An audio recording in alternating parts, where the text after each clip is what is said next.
I'm Sarah, 28, and I thought family meant everything until the day I discovered my parents had secretly sold my grandmother's lake house, the one she left specifically to me in her will, to fund my sister's extravagant wedding.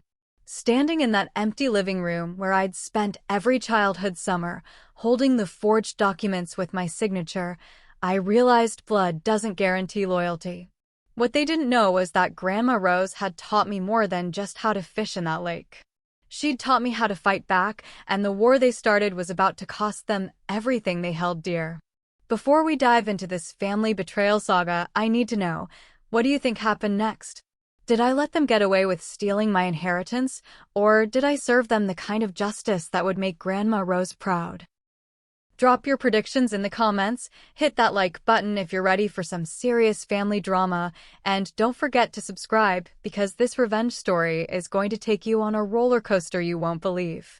Trust me, by the end of this, you'll understand why they say karma always comes full circle. Let me take you back 6 months before that devastating discovery. Grandma Rose had always been my sanctuary in a family that seemed to orbit around my younger sister Emma. While Emma was the golden child who could do no wrong, I was the responsible one code for the one who got overlooked while everyone else celebrated Emma's every achievement. Grandma Rose saw right through the family dynamics that everyone else pretended didn't exist. She'd watch during family gatherings as my parents fawned over Emma's mediocre college grades while barely acknowledging my promotion to senior marketing director. "Sarah, honey," she'd whisper to me as we sat on her lake house porch, "success isn't about being the loudest in the room. It's about being the smartest when it counts." The lake house had been in our family for 3 generations. Grandma Rose's father built it in 1952 as a weekend retreat, and it became the heart of our family gatherings. Every summer of my childhood was spent there, learning to swim in the crystal clear water, helping Grandma Rose tend her massive vegetable garden, and listening to her stories about building a life through determination and strategic thinking. When I was 16, Grandma Rose pulled me aside during one of those perfect summer evenings. "Sarah, this place is going to be yours someday," she said, her weathered hands gesturing toward the house that had weathered decades of storms. "Not because you're the oldest, not because you're my favorite, but because you understand what this place represents. You understand that real wealth isn't just money, it's having a place where your soul can breathe." I thought she was just being sentimental, but Grandma Rose was always more strategic than anyone gave her credit for. She'd built her own successful catering business from nothing, invested wisely, and accumulated significant wealth while maintaining the humble facade that kept family members from treating her like an ATM. Emma, meanwhile, had always been indifferent to the lake house. She complained about the lack of cell service, whined about the boring activities, and spent most family trips glued to her phone or begging to leave early. She saw it as an old, outdated property that needed too much work. She had no idea that the land alone was worth over $500,000, and the house itself had been meticulously maintained and updated over the years. When Grandma Rose passed away 18 months ago, the will reading was exactly what she'd promised. The lake house, along with a substantial trust fund for its maintenance and taxes, went directly to me.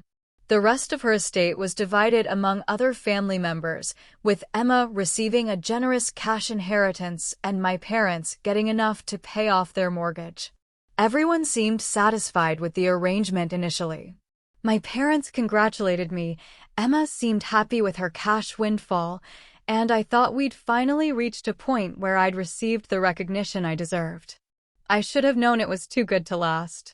The problem started when Emma announced her engagement to Brad, an investment banker whose family had more money than sense and expectations to match. Suddenly, my sister, who had been content with a simple celebration, was planning a wedding that resembled a royal coronation. The venue alone cost more than most people's annual salaries. My parents, who had always enabled Emma's expensive tastes, began to panic when the wedding budget spiraled beyond anything they could afford. They'd already committed to paying for this extravaganza, and their pride wouldn't let them back down or ask Emma to scale back her plans. That's when the subtle hints started. "Sarah, you know that lake house is such a big responsibility," my mother would say during our weekly phone calls. "All those maintenance costs, the property taxes, the insurance. Wouldn't it be easier to just sell it and invest the money?" Dad took a different approach, appealing to family solidarity. "Your sister's wedding is so important, and we want to give her the best start in life. Maybe we could work out some kind of arrangement with the lake house." I stood firm. The house wasn't just property to me, it was my connection to Grandma Rose, my retreat from the world, and my financial security. I'd spent every weekend there since inheriting it, slowly renovating and improving it exactly the way Grandma Rose and I had dreamed about during those long summer conversations. But I underestimated how far they were willing to go. I assumed that even in their desperation to fund Emma's fairy tale wedding, they would respect basic boundaries like legal ownership and family trust. I thought blood ties meant something, that the values Grandma Rose had tried to instill in all of us had taken root somewhere in their hearts. Looking back, I can see the signs I missed. The way conversations would stop when I entered the room. The sudden interest Emma showed in the lake house, asking detailed questions about property values and ownership documents. The way my parents kept pushing for me to store important papers somewhere safe, meaning their house instead of my apartment. I was so focused on planning my life around having this sanctuary, on building my future with the security and peace that the lake house represented, that I didn't see the web of deception being woven around me. They were counting on my trust, on my belief that family loyalty ran deeper than greed and selfishness. They were wrong about many things, but they weren't wrong about one thing. I had learned a lot from Grandma Rose. I'd learned about business, about reading people, about strategic thinking. But most importantly, I'd learned that sometimes the people closest to you are the ones who'll stab you deepest, and when that happens, you better be prepared to stab back harder. The stage was set for a betrayal that would shatter our family forever, but none of them understood that they weren't just stealing a house from me. They were stealing from someone who had spent years learning how to fight battles they couldn't even imagine. Grandma Rose had taught me well, and they were about to find out exactly what that meant. The call came on a Tuesday morning while I was reviewing marketing campaigns at my office downtown.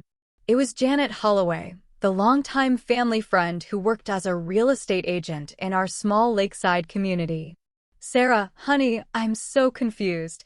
Janet's voice carried that careful tone people use when they're about to deliver bad news. "I just saw the listing for your grandmother's property. When did you decide to sell? And why didn't you call me? I would have loved to help with something so important." My blood turned to ice water. "What listing, Janet?" "I haven't listed the house." The silence on her end told me everything I needed to know before she spoke again. "Oh, sweetie, there's a for sale sign in the yard, and it's listed online with Morrison and Associates. The listing says it went under contract yesterday for asking price." I just assumed, oh no. "Sarah, you need to get out there right now." I was in my car within 5 minutes, my hands shaking as I called the listing agent. Morrison and Associates was the premium real estate firm in the area, expensive, exclusive, and definitely not someone who would make a mistake about property ownership. "This is Sarah Mitchell calling about the lake house property on Sunset Drive that you have listed." I managed to keep my voice steady despite the panic clawing at my chest. "Oh yes, wonderful property. Your parents were so pleased we found a buyer so quickly. The closing is scheduled for next Friday. Everything's moving along smoothly." "My parents don't own that property." "I do." Another telling silence. "Ma'am, I have all the proper documentation right here. The deed shows your parents as the current owners, with your signature on the transfer documents from 6 months ago. Is there some kind of family dispute I should be aware of?" I hung up and pressed harder on the accelerator. 6 months ago, I'd been recovering from surgery for a burst appendix, heavily medicated and staying at my parents' house while I recovered. I remembered signing some documents they brought me, but I was told they were insurance papers and medical forms. In my drugged haze, I'd trusted them completely. The 40-minute drive to the lake house felt like a lifetime. With every mile, the betrayal became more real, more devastating. These weren't strangers who had wronged me. These were the people who were supposed to protect me, support me, love me unconditionally. When I pulled into the familiar gravel driveway, the sold sign felt like a physical blow. The house looked exactly the same from the outside. The wraparound porch where I'd shared so many conversations with Grandma Rose, the flower beds I'd spent weekends maintaining, the dock where I'd learned to appreciate solitude and peace. I used my key to enter through the back door, hoping against hope that this was all some terrible misunderstanding. Instead, I walked into a nightmare scenario. The house was completely empty. Every piece of furniture, every decoration, every personal item I'd left there was gone. But it wasn't just empty, it was staged. There were generic furniture pieces and bland artwork positioned to make the space appealing to potential buyers. Someone had been in my sanctuary, had violated this sacred space, and had erased every trace of the life I'd been building there. I stood in the living room where Grandma Rose had taught me to play chess, where we'd spent countless evenings planning improvements to the property, where I'd felt more at home than anywhere else in the world. The late afternoon light streaming through the windows was the same, but everything else had been stolen from me. That's when I found the papers scattered on the kitchen counter, the real estate documents, the closing statements, and copies of what appeared to be my signature on transfer deeds. They hadn't even bothered to hide the evidence of their fraud. They were so confident in their betrayal, so certain I would just accept this theft, that they'd left everything out in the open. My hands were trembling as I photographed every document with my phone. The forged signature was good, but not perfect. They'd obviously practiced, probably tracing my real signature from other documents, but there were subtle differences that a forensic expert would easily identify. The closing statement showed the sale price, $847,000. Nearly $1 million. They had stolen nearly $1 million from me to fund a wedding that would last one day. The buyer was some corporate entity I didn't recognize, but the seller proceeds were being directly deposited into my parents' joint account. As I stood there in that violated space, I felt something shift inside me. The initial shock and hurt began transforming into something much more dangerous, cold, calculated fury. They had counted on my love for them, my desire to maintain family harmony, my tendency to avoid confrontation. They thought they knew me well enough to predict my response. They were about to learn how wrong they were. I called my lawyer immediately. Patricia Chin had handled Grandma Rose's estate, and she knew every detail of the property transfer to me. When I explained what had happened, her shock was audible. "Sarah, this is fraud. Clear, prosecutable fraud. We need to get an injunction immediately to stop this closing, and we need to contact the police. Your parents have committed multiple felonies here. How quickly can we move?" I asked, my voice steadier than I felt. "I'll file an emergency motion tonight. We can have them served tomorrow morning, and I'll contact the real estate agent and the buyer's attorney immediately. This sale cannot be allowed to proceed." As I walked through the empty house one more time before leaving, I made a decision that would change everything. They had chosen to destroy our family for money. They had chosen to betray the trust that Grandma Rose had placed in all of us. They had chosen to steal from me to enable Emma's selfishness and their own pride. Now I was choosing to fight back with everything I had. But stopping the sale was just the beginning. They had taught me that family loyalty was a one-way street, that love could be conditional, that trust was a weakness to be exploited. The lesson was harsh, but I was a good student.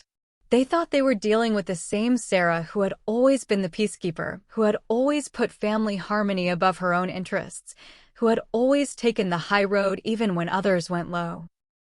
That Sarah had died in this empty house along with my faith in family bonds. The Sarah who walked out that door was someone new, someone who understood that when people show you who they really are, you should believe them and respond accordingly. The war wasn't just beginning. It was already won. They just didn't know it yet. Patricia Chin moved faster than I ever expected possible. By 8 a.m. the next morning, she had filed an emergency injunction to halt the sale, contacted the FBI's white-collar crimes unit, and had a process server ready to deliver papers to my parents. I insisted on being there when they were served. The look on my father's face when the sheriff's deputy handed him the legal documents was something I'll never forget. Confusion shifted to panic as he read the first few lines, then to a desperate kind of calculation as he realized the severity of what they'd done. "Sarah, sweetheart, we can explain everything," he started, but I held up my hand. "Don't. Do not say a single word to me without your attorney present. Patricia advised me that anything you say can and will be used in the criminal prosecution." My mother came running from the kitchen, dish towel still in her hands. "What's happening? Why are there police here?" "Margaret and Robert Mitchell," the deputy said formally, "you're being served with an emergency restraining order regarding the fraudulent sale of property at 1247 Sunset Drive. You're also being notified that this matter has been referred to the district attorney's office for criminal charges including fraud, forgery, and theft." Emma appeared at the top of the stairs in her pajamas, probably drawn by the commotion. When she saw me standing there with legal documents and law enforcement, her face went white. "You called the police on Mom and Dad," she whispered in disbelief. "I called the police on people who committed crimes against me," I replied evenly. "The fact that they happen to be related to me doesn't give them the right to steal nearly $1 million from me." The deputy finished his formal notification and left, but I stayed. I needed them to understand that this wasn't an emotional outburst they could smooth over with family guilt trips and manipulation. "Sarah, please," my mother began, her voice taking on that pleading tone she'd used throughout my childhood to make me give in to Emma's demands. We were desperate. The wedding costs got out of control, and we'd already committed to everything. "We thought you'd understand once you saw how happy Emma was. You thought I'd understand that you forged my signature? You thought I'd understand that you violated my trust while I was recovering from surgery? You thought I'd understand that you sold my inheritance, the property Grandma Rose specifically left to me, without my knowledge or consent. Dad tried a different approach, the one that had worked on me for years. You've always been the reasonable one, Sarah. You've always put family first. We knew you'd never agree to sell the house, but we also knew you loved your sister enough to want her to have the perfect wedding. Here's what I know about love," I said, my voice getting stronger with each word. "Love doesn't involve fraud. Love doesn't involve theft. Love doesn't involve betraying someone's trust while they're vulnerable. What you did wasn't about love. It was about selfishness, greed, and the assumption that I'd be too weak or too committed to family peace to fight back." Emma finally spoke up, her voice small and shaky. "Sarah, I didn't know they were going to do this. I swear I didn't know." I turned to look at her directly. "But you knew the money was coming from somewhere, didn't you? When Mom and Dad suddenly had an extra $800,000 to fund your fairy tale wedding, you didn't question where it came from." Her silence was answer enough. Patricia had advised me to keep this conversation short and focused. Every word they said could be used in court, and I didn't want to give them opportunities to create sympathy or confusion about their motives. "The closing has been stopped," I informed them. "The real estate agent and the buyers have been notified that the sale was fraudulent. The FBI is now investigating because wire fraud across state lines is a federal crime. And yes, before you ask, I will be pursuing both criminal charges and civil damages." "Civil damages?" Dad's voice cracked. "Sarah, we're your parents. We raised you. We love you. How can you treat us like criminals? You are criminals. You committed crimes. Against me, your daughter. The one person in this family who never asked you for anything, who never demanded special treatment, who worked her way up in her career without asking for handouts or bailouts." I could see Emma calculating in the background, probably trying to figure out how this would affect her wedding plans. The venue deposits, the caterers, the dress, all of it paid for with stolen money. "What about Emma's wedding?" my mother asked, as if reading my thoughts. "The invitations are already sent. People have made travel plans. She can't just cancel everything." "That's not my problem," I said flatly. "You created this situation when you decided to steal from me. You figure out how to handle the consequences." As I walked toward the door, my father made one last desperate attempt.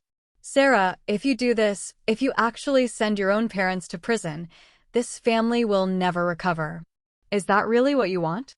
Is revenge more important than family?"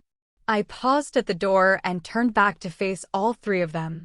"You know what Grandma Rose taught me during all those summers at the lake house? She taught me that family isn't just about blood relations. Family is about people who protect each other, support each other, and would never deliberately hurt each other for personal gain." She also taught me about consequences. She used to say that if you make choices, you have to be prepared to live with the results.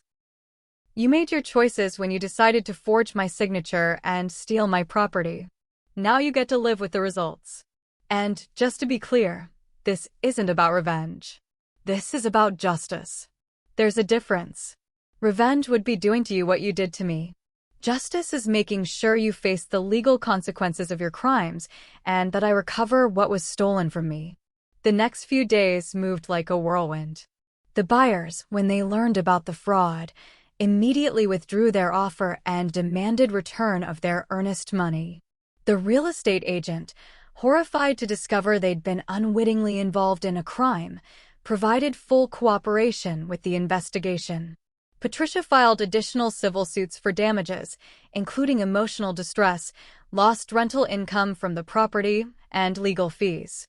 The FBI investigation moved forward with surprising speed, helped by the clear paper trail my parents had left behind.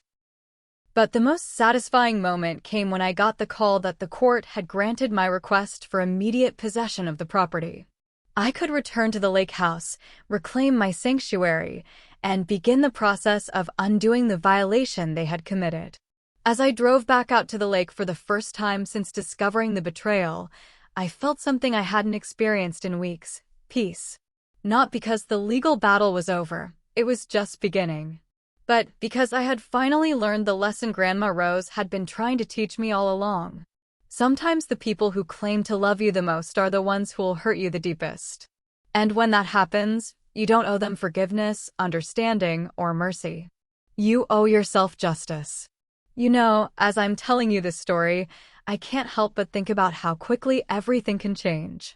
One day you think you know exactly who you are in your family, what your relationships mean, what you can count on. The next day, you're standing in an empty house realizing that everything you believed was built on lies. If you're feeling that tension, that "oh no, what happens next" feeling, you're not alone. I felt that same knot in my stomach for weeks. But stick with me, because this story is about to take some turns that even I didn't see coming. The weeks following the legal filings were a masterclass in watching people reveal their true characters under pressure. It was like peeling back layers of pretense I hadn't even realized existed, exposing the raw, ugly reality of what my family had become. Emma was the first to crack. 3 days after the FBI visit, she showed up at my apartment at 11 p.m., mascara streaking down her face, still wearing the designer dress she'd probably bought with stolen money. "Sarah, please, you have to help me," she sobbed as I reluctantly let her in. "Brad's family found out about the criminal charges. They're threatening to call off the wedding. His mother said she won't have her son marrying into a family of criminals." I poured myself a glass of wine and didn't offer her one. "That's unfortunate." "Unfortunate." Her voice rose to that familiar whine I'd heard throughout childhood whenever she didn't get her way. "Sarah, my entire life is falling apart.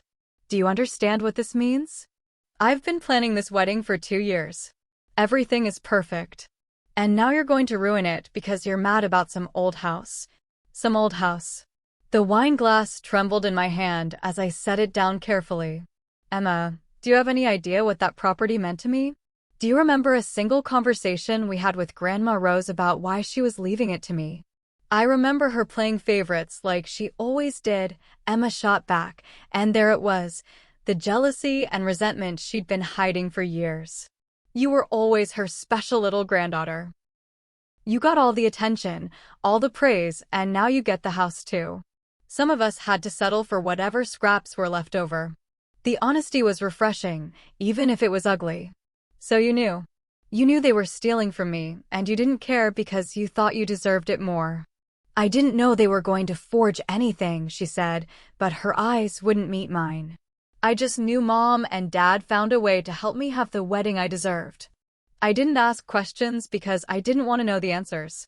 That's called willful ignorance, Emma. And it doesn't make you innocent. She tried a different tactic, reaching for my hand with crocodile tears streaming down her face. We're sisters, Sarah. We're family.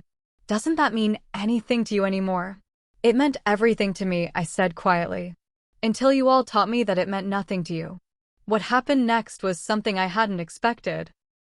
Emma's fake tears dried up instantly, replaced by a cold fury that reminded me uncomfortably of our father. Fine, she hissed. If you want to destroy this family over money, that's your choice. But don't expect me to pretend you're the victim here. You've always been jealous of me, of the attention I got, of the fact that people actually liked me. This is just your revenge for being the boring, invisible sister your whole life. The words should have hurt, but instead they felt like a gift. She was showing me exactly who she really was, stripping away any remaining illusions I might have had about sisterly love or family bonds. You're right about one thing, I said as I walked to the door to show her out. This is about revenge. But not the kind you think. This is about making sure there are consequences for people who think they can take whatever they want from others without permission. After Emma left, I called Patricia with an update. She'd been dealing with increasingly desperate calls from my parents' new attorney, trying to negotiate some kind of plea deal that would avoid jail time. They're scared, Sarah, Patricia told me. The federal charges carry serious penalties, especially with the dollar amounts involved. They're looking at potential prison time, hefty fines, and permanent criminal records. Their attorney is pushing hard for a settlement that would involve them paying restitution and pleading to lesser charges. What kind of settlement? They want to deed the lake house back to you officially, pay for all legal expenses, and provide additional compensation for damages. In exchange, you'd agree to support reduced charges that would likely result in probation instead of jail time. I thought about it for exactly 3 seconds. No. Sarah, I have to advise you that this might be the best financial outcome. A trial is expensive, time-consuming, and you can never guarantee the result you want. Patricia, this was never about the money. If it was just about money, I would have accepted their pathetic apologies and worked out some kind of family payment plan. This is about the principle. They need to face the full consequences of what they did, or they'll never truly understand that their actions were wrong. But the real revelation came the following week when I received a call from someone I'd never heard of before, Marcus Webb, Emma's wedding planner. Miss Mitchell, I'm calling because I'm in a very difficult situation. His voice was professional but strained. Your parents hired me to coordinate your sister's wedding, but now I'm discovering that many of the payments they made were problematic. Problematic how? Well, when the criminal charges became public, several vendors started asking questions about payment sources. It appears that checks from your parents' account are now considered evidence in a fraud case. My vendors are threatening to cancel services, and frankly, I'm concerned about my own liability if I continue working with stolen funds. This was getting interesting. What exactly are you asking me, Mr. Webb? I understand you're the actual owner of the property that was sold to fund this wedding. Some of my vendors are suggesting that they should be dealing directly with you about payment, since the money technically came from your stolen property. I almost laughed out loud. They wanted me to pay for Emma's wedding with my own stolen money. The audacity was breathtaking. Mr. Webb, let me be very clear. I am not responsible for any debts or obligations created by my family using funds stolen from me. If your vendors have concerns about payment, they should take that up with whoever hired you. I suggest you consult with your own attorney about liability issues. After I hung up, I sat in my quiet apartment and felt something I hadn't experienced since this nightmare began: genuine amusement. The whole elaborate scheme was collapsing like a house of cards, and every falling card was revealing new layers of deception and entitlement. That evening, I drove out to the lake house. The sold sign had been removed, and the property was mine again, legally and completely. I walked through each room, imagining how I would restore it to the sanctuary it had been before their violation. But as I stood on the dock watching the sunset paint the sky in brilliant oranges and purples, I realized something important. This wasn't just about restoring a house anymore. This was about restoring myself, my sense of worth, my understanding of what I deserved, my belief that I had the right to protect what was mine. Grandma Rose had always said that sometimes the most important battles aren't about what you're fighting for, but about who you become while fighting. I was becoming someone stronger, someone who understood that compassion without boundaries is just enabling, that forgiveness without accountability is just permission to be hurt again. The legal proceedings were going to continue. Emma's wedding was going to implode. My parents were going to face consequences they'd never imagined possible. And through it all, I was going to rebuild my life on a foundation of self-respect instead of family obligation. Looking out over that peaceful lake, I realized I wasn't the same person who had discovered the betrayal just weeks earlier. That person had been devastated by the loss of family bonds. This person understood that some bonds aren't worth preserving when they're built on lies, manipulation, and theft. The old Sarah would have been heartbroken by what was happening to our family. The new Sarah understood that they had destroyed the family long before I took legal action. I was just making sure everyone else could see what had already been lost.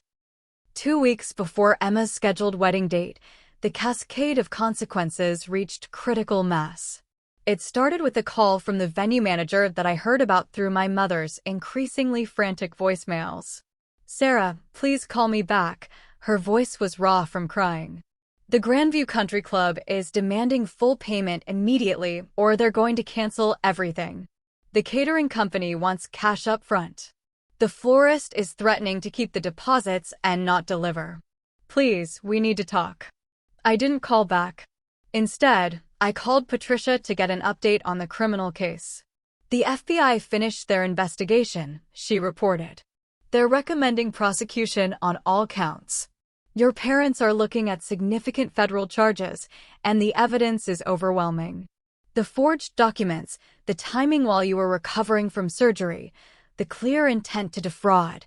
It's a prosecutor's dream case." "What about Emma? Is she facing any charges?" "Not criminal charges, no. There's no evidence she participated in the fraud directly. But she's definitely facing civil liability as someone who benefited from the stolen funds. Any money spent on wedding preparations could be subject to recovery as proceeds of crime." That explained the vendor panic.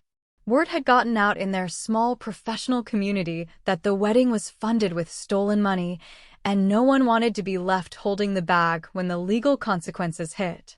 But the real drama explosion happened 3 days later when Brad's mother, Victoria Ashworth, decided to take matters into her own hands. Emma called me, hysterical, barely coherent through her sobs. "Sarah, please, you have to help me. Brad's mother showed up at the house with lawyers. She's demanding we sign some kind of agreement, or she's going to get a restraining order to keep Brad away from me." Against my better judgment, I found myself curious enough to drive over to my parents' house to witness this confrontation firsthand. Victoria Ashworth was exactly what I'd imagined: perfectly coiffed, designer everything, and the kind of cold authority that comes from never being told no.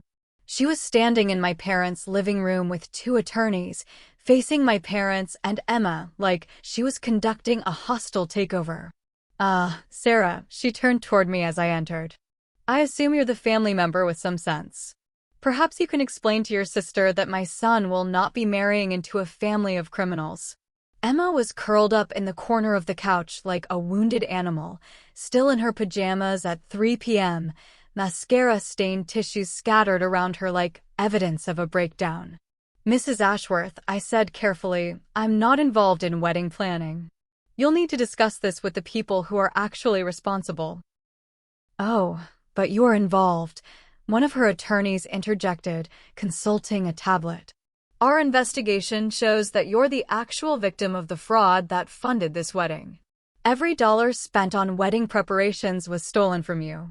That makes you a key stakeholder in resolving this situation. Now, this was interesting. What kind of resolution are you proposing? Victoria stepped forward like she was delivering a closing argument. We want full financial disclosure of all wedding expenses, immediate return of all gifts purchased with fraudulent funds, cancellation of all wedding-related contracts, and a signed agreement that Emma will not contact our son or any member of our family again. You can't do this. Emma finally found her voice, jumping up from the couch. Brad loves me. We're getting married in 10 days. You can't just destroy my life because you don't like my family. Bradley is 26 years old, Victoria replied icily. He's perfectly free to make his own choices.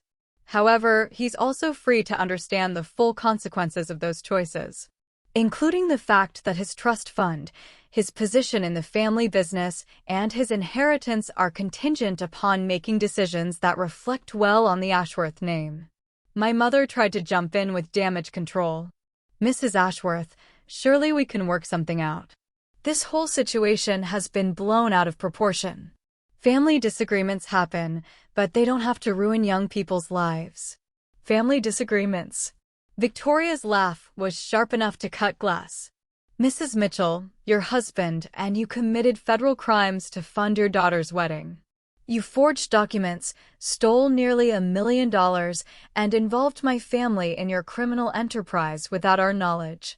This isn't a disagreement. This is a crime spree. I had to admit, I was enjoying watching someone else hold my family accountable for their actions. Victoria Ashworth was doing what I couldn't do.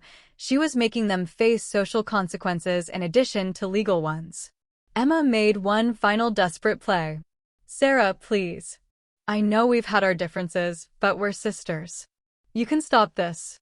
Just tell them you forgive us, that you're not pressing charges, that the wedding can go forward. Everyone in the room turned to look at me, and I realized this was one of those moments that would define relationships for years to come. Emma, the criminal charges are out of my hands now. The FBI doesn't drop investigations because families make up. But even if they did, why would I want you to marry someone whose family is threatening to disown him for associating with us?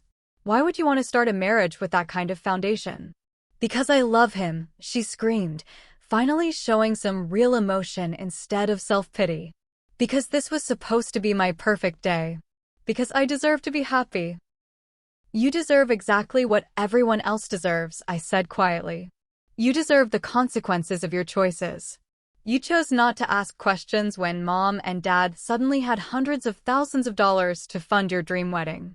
You chose to benefit from what you had to know was stolen money. You chose to let other people commit crimes on your behalf. Victoria nodded approvingly. Exactly.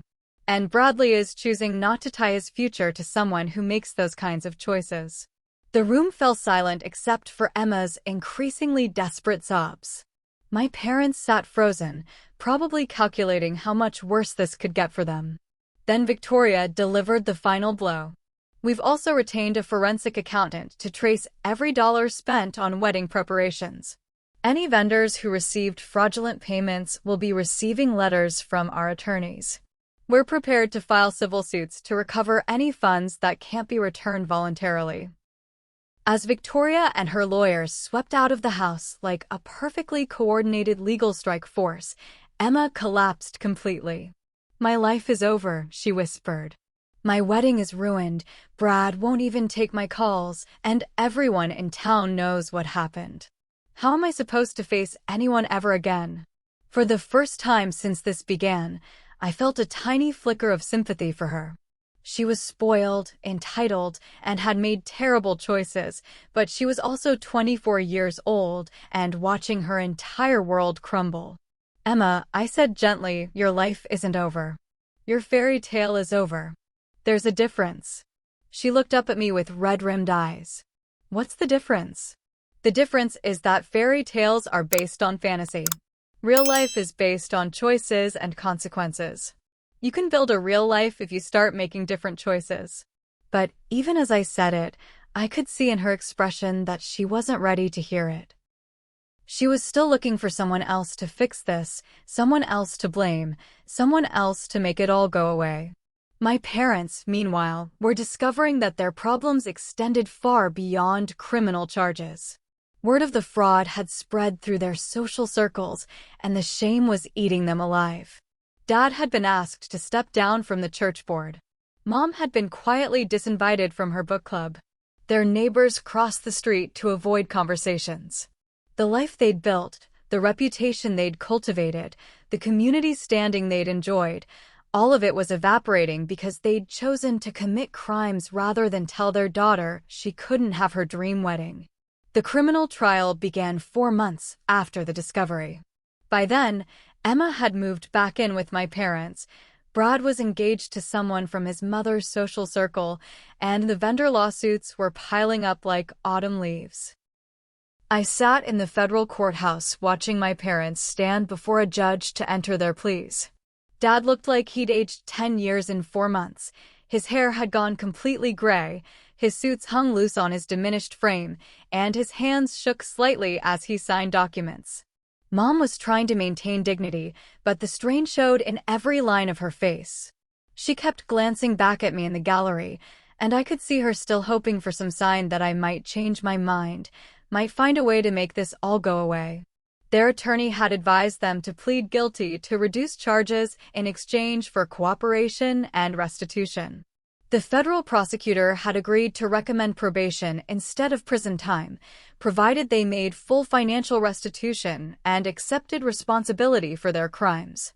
"Your Honor," my father said when asked to speak, "I want to say that I deeply regret my actions. I never meant to hurt my daughter. I just wanted to help my other daughter have a beautiful wedding."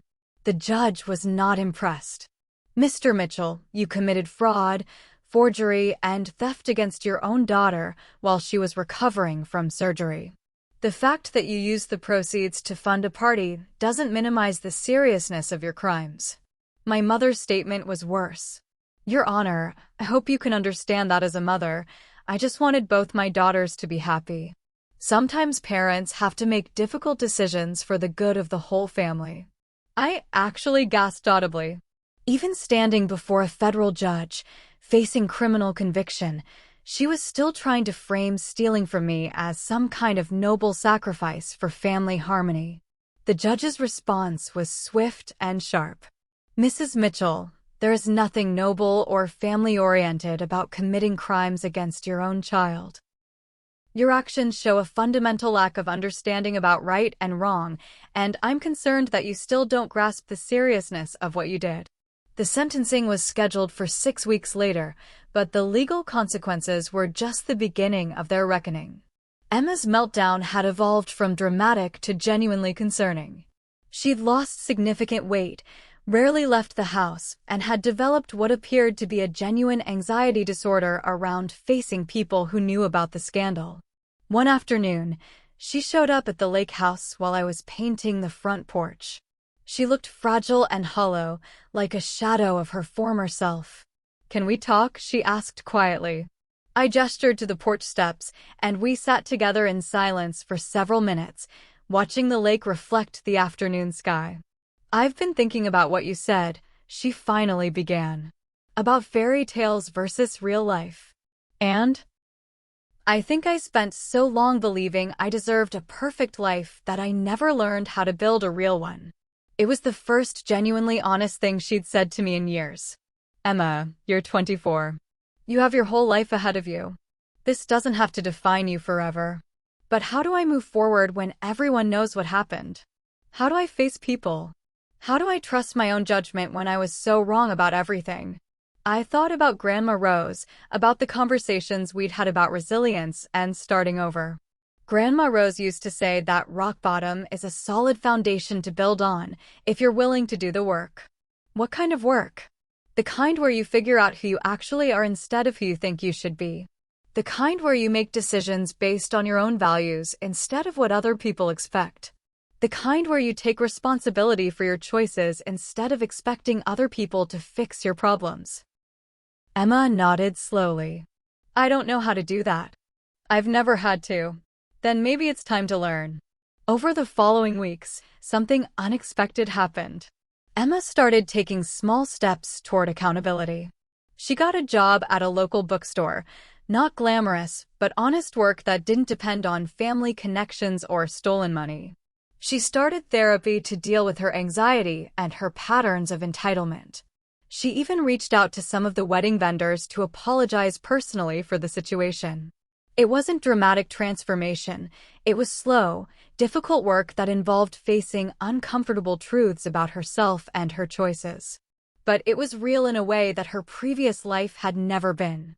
My parents, meanwhile, were struggling much more with the concept of accountability. Even after their conviction, even after the community consequences, they kept looking for ways to minimize their actions or shift blame. Dad started claiming that the pressure of Emma's wedding had driven him to temporary insanity. Mom insisted that any loving parent would have done the same thing in their position. Neither of them seemed capable of simply saying, "We were wrong, we hurt Sarah, and we're sorry." The restitution negotiations were painful but necessary. In addition to returning the lake house, which had already happened, they owed me legal fees, damages for emotional distress, and compensation for the violation of my privacy and trust. Their house had to be sold. Dad's retirement savings were emptied. Mom's jewelry collection, much of which had been gifts from Grandma Rose, was liquidated. Watching them lose their comfortable lifestyle was harder than I'd expected. Despite everything they'd done, seeing them reduced to a small apartment and financial insecurity felt surreal. But Patricia reminded me of something important during one of our final meetings. "Sarah, you didn't cause this. You didn't choose to forge documents or steal property. You didn't create the consequences they're facing. You just refused to absorb those consequences for them." "I know that intellectually," I replied. "But it's still difficult to watch. That's because you're a fundamentally decent person who was raised to protect other people's feelings, even at the expense of your own well-being. The fact that you're struggling with this proves that you're not vindictive or cruel. You're just someone who finally learned to protect yourself." As the legal proceedings finally concluded, I found myself spending more and more time at the lake house. I'd restored it exactly the way Grandma Rose and I had planned, bright, comfortable, filled with books and plants and the kind of peaceful energy that feeds the soul. One evening, as I sat on the dock watching the sunset, I realized something profound had shifted. I wasn't angry anymore. I wasn't bitter or devastated or consumed with thoughts of revenge. I was free. Free from the obligation to manage other people's emotions. Free from the burden of maintaining family harmony at the expense of my own well-being. Free from the illusion that blood relations automatically deserve trust and loyalty. The people who had raised me were strangers now, revealed to be capable of cruelty and deception I'd never imagined. But that revelation had liberated me from expectations and disappointments that had shaped too much of my life. I was finally free to build a life based on my own values, my own choices, my own definition of what family and loyalty actually meant. 2 years later, I'm sitting on the same dock, telling you this story, and I can honestly say that losing my family was the best thing that ever happened to me. Emma has become someone I actually respect. She finished her degree, got promoted to assistant manager at the bookstore, and is dating a teacher who loves her for who she actually is, not who she pretends to be. We have coffee once a month now, not because we're obligated to as sisters, but because we choose to as people who've learned to appreciate honesty over harmony. My parents are a different story. They completed their probation, but they never completed the emotional work of understanding what they did wrong. Dad still brings up the wedding expenses whenever we have our awkward quarterly phone calls, as if the amount of money Emma needed somehow justifies fraud. Mom still talks about family loyalty, as if loyalty is a one-way street that only flows toward her. They live in a small apartment now, working part-time jobs to make ends meet, and I know they blame me for their reduced circumstances. They've never truly apologized, never acknowledged that their choices, not my response to their choices, created the consequences they're living with. But here's the thing about karma that I didn't understand when this story began. It's not about punishment. It's about people finally having to live with the natural results of their actions. My parents created a life built on manipulation, deception, and the assumption that family loyalty would protect them from consequences. Now they live in the world their choices created, and that's exactly as it should be. The lake house has become everything Grandma Rose envisioned and more. I've expanded the vegetable garden, renovated the guest rooms, and turned the old boathouse into a home office where I now run my own consulting business. On weekends, I host retreats for women who are rebuilding their lives after family trauma or betrayal. It's funny how many people find their way here with stories similar to mine. Daughters whose mothers stole their identities for credit cards, sisters whose siblings emptied joint accounts, wives whose husbands forged their signatures on mortgage documents. The lake house has become a sanctuary for people learning the same lesson I learned, that protecting yourself isn't selfish and that cutting ties with toxic people isn't cruel. Last month, I got a letter from Brad's mother, Victoria Ashworth. Apparently, Brad's new marriage isn't going well. Turns out that when you choose a partner based on your mother's approval rather than actual compatibility, the relationship struggles. Victoria wanted to know if Emma might be interested in reconnecting with Brad. I forwarded the letter to Emma with a note that said, "Thought you might find this amusing." Her response was perfect. "Thanks, but I'm dating someone who doesn't need his mommy's permission to love me." That's when I knew Emma had truly changed. The old Emma would have dropped everything for a chance to get back into the Ashworth family's good graces. The new Emma understands that being chosen as someone's second choice isn't actually being chosen at all. But the most satisfying vindication came just 6 months ago when I received a call from Detective Morrison with the FBI's white-collar crimes unit. "Sarah, I wanted to give you a heads up that your parents' case has become part of a larger investigation. It turns out they weren't the only people using similar methods to commit real estate fraud. Your willingness to prosecute fully helped us identify a pattern that's led to breaking up an entire network."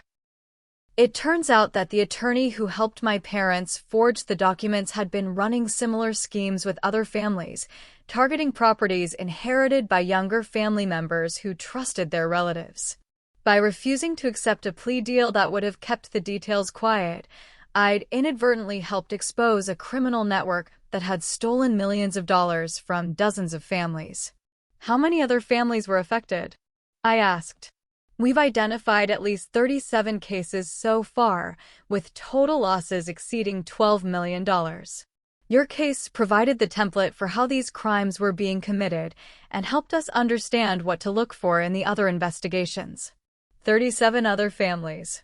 37 other people who had their trust betrayed, their inheritances stolen, their family relationships destroyed by greed and deception.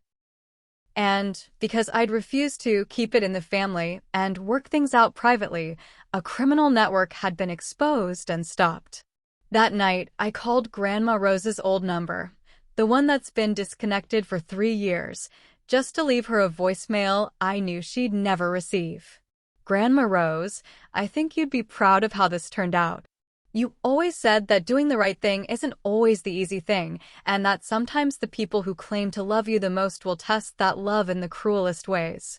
You were right about everything, about the lake house, about building a life on solid foundations, about the difference between family that's chosen and family that's just blood relations. But most of all, you were right that some battles are worth fighting not just for what you're protecting, but for who you become while fighting." I became someone who values herself enough to demand respect. I became someone who understands that love without boundaries isn't love at all. I became someone who knows the difference between keeping the peace and keeping the peace at any price. As I'm finishing this story, the sun is setting over the lake in those brilliant oranges and purples that never get old. Tomorrow, I'm hosting a group of women who are dealing with financial abuse from family members. Next weekend, Emma is bringing her boyfriend here for the first time, not because she needs my approval, but because she wants to share this peaceful place with someone she cares about. I never got the family I thought I wanted, the one where blood ties guaranteed loyalty and love meant never having to face consequences. But I got something better, the family I chose, the one built on mutual respect and genuine care, the one where people earn their place through their actions rather than their DNA. So here's my question for you. Have you ever had to choose between keeping the peace and keeping your self-respect? Have you ever discovered that the people you trusted most were the ones willing to betray you deepest? How do you handle family members who mistake your kindness for weakness? I want to hear your stories in the comments below. I want to know how you've handled betrayal, how you've rebuilt trust, how you've learned to protect yourself while still remaining open to genuine love and connection. If this story resonated with you, if it helped you feel less alone in your own family struggles, please hit that like button and subscribe for more real-life stories about standing up for yourself when it matters most. Share this video with someone who might need to hear that they're worth fighting for, that their boundaries matter, that choosing themselves isn't selfish. Thank you for listening to my story, for witnessing this journey from betrayal to freedom, for understanding that sometimes the greatest act of love is refusing to enable people who take advantage of that love. And remember, family isn't just about who raised you or who shares your DNA. Family is about who shows up for you, who protects you, who celebrates your success and supports you through failure. Family is about people who would never steal from you, lie to you, or betray your trust for their own benefit. You deserve that kind of family, whether you find it in blood relations or create it with chosen connections. You deserve respect, honesty, and love that doesn't come with conditions or manipulations. Never let anyone convince you otherwise.